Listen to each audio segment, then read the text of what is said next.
Hey, welcome back to YT Finance, and this is the channel where I went to business school so you didn't need to, and today we are talking about if we should buy more Sofi stock. If you didn't know, Sofi Technologies is a fintech company or a financial technology company that gives their consumers access to various financial services and financial products through a digital app. Basically, they are a very innovative fintech company that operates as a digital bank, and today we're going to be diving into their fundamentals, their latest news updates, as well as their future predictions regarding their stock price and what professionals think this company is going to be worth in the future. For more Sofi stock videos, remember to go and smash that like button right now, comment your thoughts down below about whether or not you are going to buy more Sofi stock or not, subscribe if you are new, and without further ado, let's jump right into today's stories.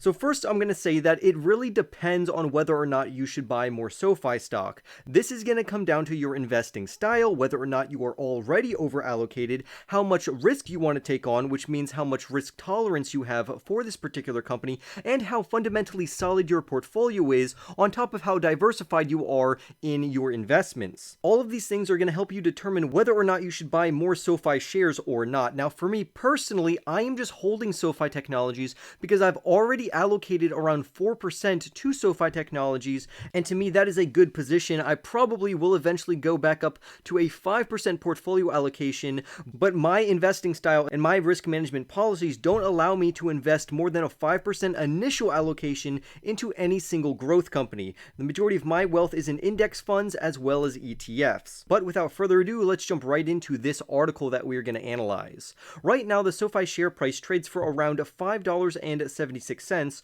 while professionals believe the company is worth anywhere between $7 and $11. But apart from that, what should we do with Sofi Technologies, and what should we do if you have too much allocated to this company already?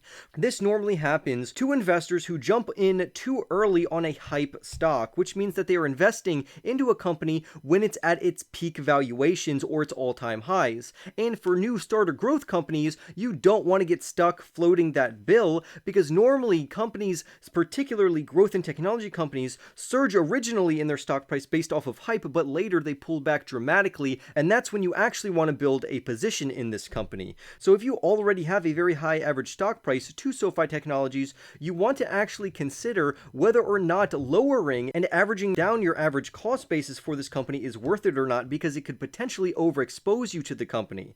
Now, for me, again, any exposure over a 5% portfolio weight for an initial investment is taking on too much risk for me personally, because I have around 20 stocks that are absolutely phenomenal that have the same or similar growth that Sofi does, on top of other stocks that are very solid fundamentally. So these are blue chip dividend stocks that make up the core of my portfolio, on top of various ETFs and index funds, and I just pick and choose some growth and technology companies like Sofi or Palantir to invest into, because I think these companies are fundamentally solid for the long term. I think investors right now should hold this company for the long term, not really necessarily acquiring more, especially if it's going to risk unnecessary losses of overexposure, because if you are too overexposed to a particular company, you're taking on unnecessary risk of losses. And I can already tell that many of you already fit in this boat, which is why you need to understand and follow your own investing strategy, and to also not over allocate yourself too much to just a single growth stock.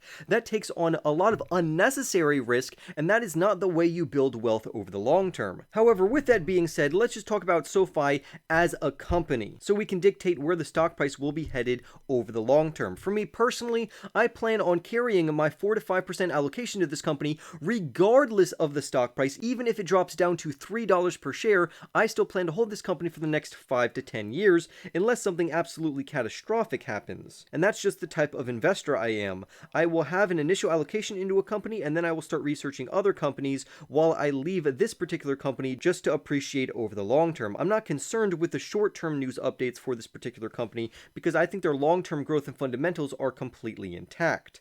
Right now, on a non-GAAP adjusted EBITDA basis, the company grew from $11.2 million in the second quarter of the prior year to $20.3 million in the most recent quarter of this year, which would imply their non-GAAP adjusted EBITDA surged by over 81%. And this means that Sofi Technologies is on a great path toward profitability, either in 2023, 2024, or 2025, depending on what analysts and professionals that you listen to. Now, for me personally, I think the company is going to become profitable on a GAAP basis, also known as a generally accepted accounting principles basis, in 2024, because I think that's what the data is telling us, particularly because SoFi has had an astounding quarter for personal loan originations, which jumped by over 90% year over year.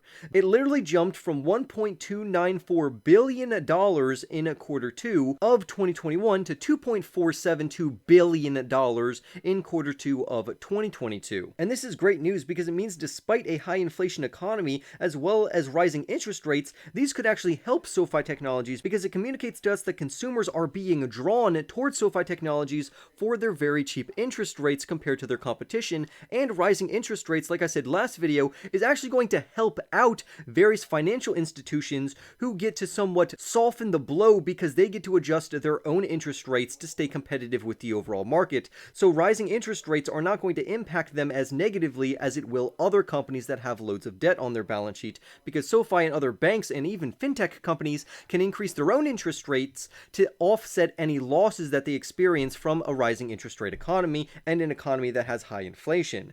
In contrast, with their very impressive personal loan originations, their student loan originations have absolutely cratered by around 54% year over year and a loss of 59% quarter over quarter. And that is not good news. However, I do like how their personal loan originations are somewhat offsetting any loss of business that they have experienced over in their student loan origination business, which both fall under their lending segment. So how is SoFi going to be impacted by the student loan forgiveness? Well, this author actually says that it is mixed, that SoFi Technologies will have some pros and cons to this, and I actually think there's more pros than cons here, and I'll tell you why.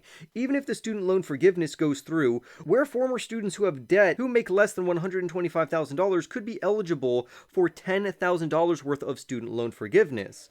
And I think that's actually really good, because as these particular former students get some loan forgiveness, they will most likely go to refinance their loans to continue paying on them to eventually pay them off. And even if this doesn't happen, it doesn't even matter. Why? Because the majority of SoFi Technologies' customer base, in regards to their student loan segment, make more than $125,000. However, with the student loan forgiveness plan now in place and the student loan moratorium potentially ending by the end of this year, these are both very positive catalysts, in my opinion, for SoFi Technologies. Now, I think we do need to mention that it could absolutely be horrific if the student loan moratorium was extended again. We could see the stock price for SoFi Technologies absolutely plummet, but if that doesn't happen, like we said earlier, this is going to be a very positive catalyst. It's going to give them very good tailwinds to press through this very negative macroeconomic environment. And as SoFi Technologies' student loan originations continuously increase throughout the year of 2022 into 2023, I think investors will start to realize the value of this overall company. Now, even though I think this is good news, the author of this particular article that we are analyzing does not think that this is going to be good for SoFi Technologies. He says that the student loan forgiveness plan might come under attack due to legal issues, which was echoed by the New York Times as well as Reuters. However, I don't even care whether or not the student loan forgiveness plan goes through or not. SoFi Technologies really won't be impacted that much. The main problem for SoFi Technologies is the student loan moratorium, where former students are not required to pay on their federal student loans, and those federal student loans are not accruing interest right now, which takes away the sense of urgency to refinance their student loans right now. So honestly, I could care less about the student loan forgiveness plan as long as the student loan moratorium ends when the Biden administration said it would by the end of 2022. Then I think SoFi Technologies is going to be on a very good growth trajectory. Also, like I said earlier, the reason why I don't really care much about the student loan forgiveness is that SoFi targets students who literally generate or earn more than $125,000, which wouldn't even make them eligible to receive any student loan forgiveness, because the average weighted income of SoFi Technologies customers who want to refinance their student loans or are student loan borrowers is around $170,000. So keeping this in mind, that's why I really don't care about the student loan forgiveness. I only really care about the student loan moratorium.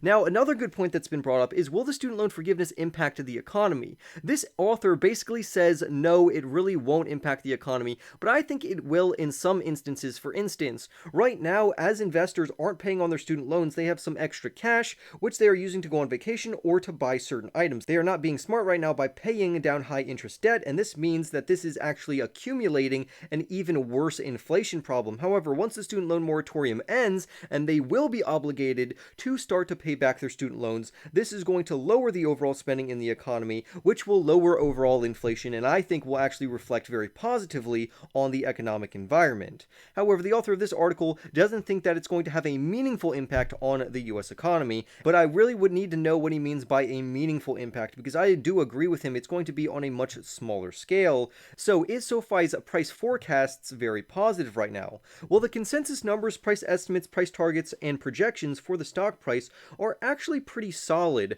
both of which, even from naysayers as well as bullish investors, come in higher than what the stock's current price is. However, like we said earlier, a huge problem with this is going to be if the student loan moratorium gets extended again to mid or even late 2023. Now, I personally do not think it will be extended again. However, if it is, please keep that risk in the back of your mind. And this is another reason why we wouldn't want to overexpose ourselves to this company, because there is a lot of risk here. The stock price could absolutely plummet very, very low if the student loan moratorium were ever to be extended again, which is why the author of this article says that this company is a hold right now. So he gives Sofi Technologies a hold rating instead of a buy rating or a sell rating. He says for the short term, Sofi Technologies stock price will continue to trend lower and be very bearish until we can get some more clarity when the student loan moratorium officially ends. Like once it actually ends, not just sayings about when it's going to end. When it actually ends, then we can start to be very positive and bullish on Sofi Technologies. But until then, it may be worth the wait from a risk to reward perspective for Sofi Technologies. But overall, he says that the long-term prospects of this company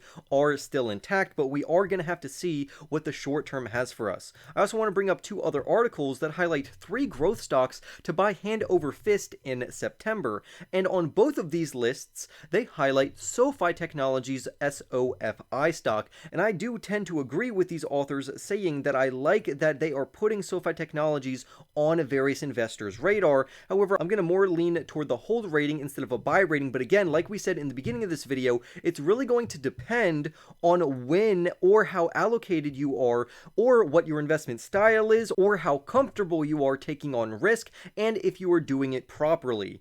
Because you being okay with risk does not mean you can go all in on just 1, 2, or 3 stocks and have a fantastic portfolio. That's not the way it works. That would mean that you are actually a terrible investor and that you are taking on large amounts of unnecessary risk, which is why these articles highlight other companies that you could be buying, such as Matterport, Rigetti Computing, as well as Sofi Technologies. And I actually have a video that I did a while ago on Rigetti, so I might actually do an update video on that. But that is all I have for you on today's Sofi stock news updates. Remember to go and smash that like button for more Sofi stock videos in the future. Subscribe if you are new, and I'll see you in the next YT video.